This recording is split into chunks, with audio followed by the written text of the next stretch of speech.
This is Chris Kelly with your Peak Fitness Plan Core Training Program. Now, one thing that I want to emphasize before getting into this month's program with our plank circuits is if you are feeling it in your arms or your legs versus your core, we want to move to a higher surface. All right, there's no problem in regressing the exercise, and it's not about the level of difficulty. It's about the result itself. So, I find that with the plank circuit, most people are going to need to start on an elevated surface like a chair or a table versus the floor. And just the testament to that is if we're feeling it in the limbs at all versus here, I mean, you will feel some tension in the shoulders, but we should not really feel anything more than we feel it in our stomach. So with that said, I'm going to begin this month's circuit here with our plank circuit on an elevated surface, the bench. All right. And really, the form of the plank is shoulder blades down, chest up, just like a push-up. I want to really engage my butt cheeks here. I'm trying to squeeze my butt together. I want to tighten my lats up here, and I want to keep my shoulder blades down. All right. What happens with it typically, when we start to feel it in our arms, is we start to shrug the shoulders. We start to engage muscles other than our core and kind of other than the stabilizer muscles we're looking for here. So I want to maintain this posture at all times. If I find that this breaks down, then the plank itself is going to break down. So there's no problem in stopping or even taking a little less time, maybe doing 10 seconds of a plank versus 20 seconds while we let endurance build.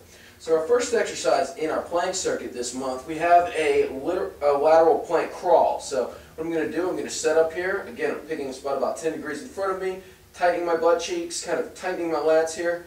I'm just walking to the side very slowly, keeping my abs tight, walking back and forth.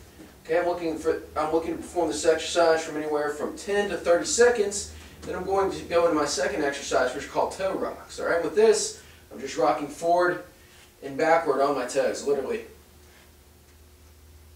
All right, once again, 20 to 30 seconds. Another thing, if you need to take a little bit of a break, maybe a 10 to 20 second break in between each, particularly in the plank circuit, that might be helpful.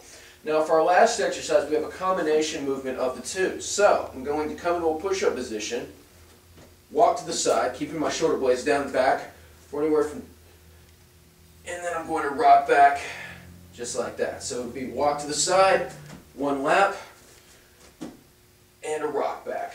All right, and again, you perform those three things back to back. Take maybe 10 to 20 seconds in between each to let the shoulders relax and recover, and then finish up as time allows. Now, for our dead bug circuit, all right, we're going to need a dumbbell.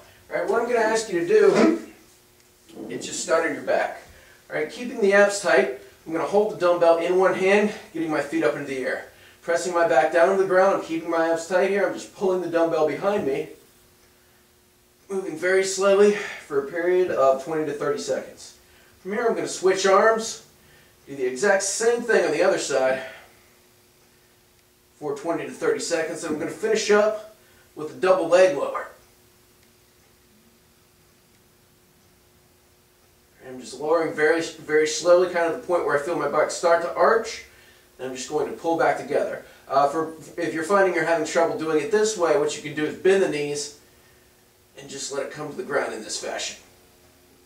Now again, for both the plank circuit and the dead bug circuit, we're going 2 to 3 rounds, actually 3 to 5 rounds of anywhere from 20 to 30 seconds. And that can either be broken up throughout the day or performed back to back. And that's your Peak Fitness Core Training Circuit.